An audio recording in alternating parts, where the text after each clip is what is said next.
मैथिली दुल्हन इसके मनमोहक गीत जरूर सुने। यदि अच्छा लगा तो चैनल सब्सक्राइब जरूर करें। मैथिली दुल्हन आ गया, मिथिलांचल में आ गया।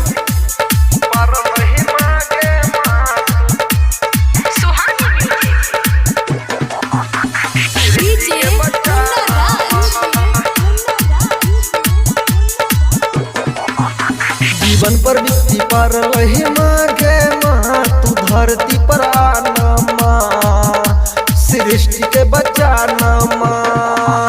जीवन पर बीती पर रही मांगे माँ, तू धरती पर आना माँ, सृष्टि के बचाना माँ। लेना काली के रूप चाहे दुर्गा के रूप माँ, सिंह सवार भके आना मांगे माँ। जीवन पर बीती पर रही मांगे माँ, तू धरती पर आना माँ, सृष्टि के बचाना माँ। जीवन पर बीती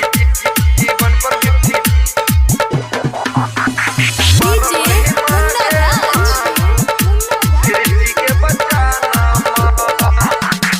एलै है मैया केहन समैया, विपद में संसार था। एगो एल छै कोरोना वायरस, दोसर तो तैयार था। एलै है मैया केहन समैया, विपद में संसार था। एगो एल छै कोरोना वायरस, दोसर तो तैयार था। बेटा से भ गेलै गलती त मने माफ कर दे, सृष्टि कोना बचतहि मांगे माँ। जीवन पर बीती पर रही मांगे माँ, तू धरती पर आना माँ, सृष्टि के बचाना माँ।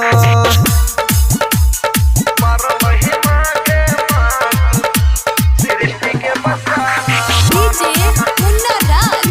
सृष्टि के बचाना गई सत्यम सिंगम आशी लगा के बैठल छौ दुआर पर। संतोष यादव विनती करे छौ, गिर के तोरा पैर पर।